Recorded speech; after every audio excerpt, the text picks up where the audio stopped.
मलाई सोया चाप बनती है बहुत ही टेस्टी, ज़बरदस्त रेसिपी है बहुत सारे टिप्स एंड ट्रिक्स के साथ।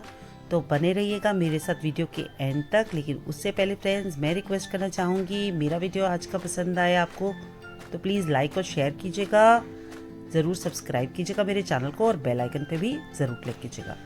फ्रेंड्स, मैं यूज़ कर रही हूँ सोया चाप, जो मैंने आधा किलो ली है और 1 लीटर पानी के अंदर मैंने उसे बॉईल कर दिया नमक और हल्के से तेल के साथ, और उसे ड्रेन करने के लिए रख दिया है।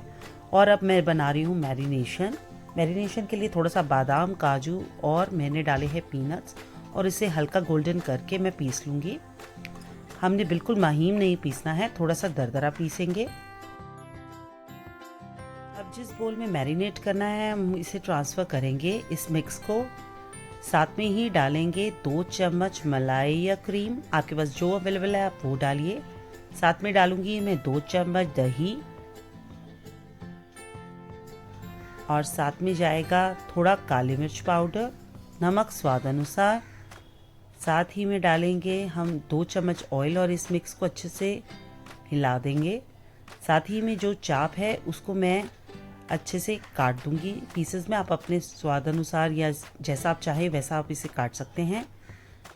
2 चम्मच बड़े मैंने लिए हैं दूध, और इस मिक्स को अच्छे से कोट कर देना है हमारी चाप के ऊपर। आप न्यूट्रेला यूज़ करें तो सेम प्रोसीजर यूज़ करेंगे। साथ में 1 छोटा चम्मच मैंने डाला है गरम मसाला भी।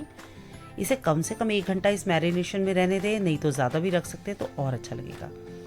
मैरिनेशन हुए काफ़ी टाइम हो गया है। अब मैंने लिया है 1 कड़छी ऑयल के अंदर थोड़ा सा गार्लिक और जिंजर को मैंने कर दिया है गोल्डन। अब मैं ट्रांसफ़र कर रही हूँ अपनी सोया चाप को।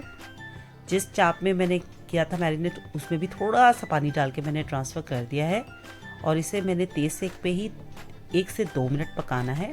फिर इसे सिम सेक बिल्कुल करके 10 मिनट ढक के पकाया है। देखिए फ्रेंड्स, बिल्कुल 10 मिनट में हो गया ये रेडी, क्योंकि सोया चाप ऑलरेडी बॉयल थी। अब इसमें डालेंगे हरी मिर्च, कैप्सिकम, और मैं डाल रही हूँ प्याज। आप इसके अलावा भी कोई वेजीज ऐड करना चाहते हैं तो आप कर सकते हैं। देखिए एकदम तैयार है। अभी एकदम हम सिर्फ 1 से 2 मिनट इसको पकाएंगे और इसे लीजिए, बिल्कुल रेडी है। और थोड़ा सा बटर डालेंगे बिल्कुल सर्व करने से 1 मिनट पहले। देखिए फ्रेंड्स, बिल्कुल हो गई रेडी, बहुत ही मज़ेदार। ये पुदीने की चटनी का रेसिपी भी मैं शेयर किया हुआ है पहले, मैं आई बटन में इसका लिंक दे दूँगी, नहीं तो डिस्क्रिप्शन बॉक्स में भी ज़रूर देखिएगा। एंड फ्रेंड्स देखिए, इसे सजा के सर्व कीजिए धनिया पत्ता के साथ। Thank you so much friends for watching my video from आपकी फ्रेंड सिल्वी, और लाइक और शेयर कीजिएगा।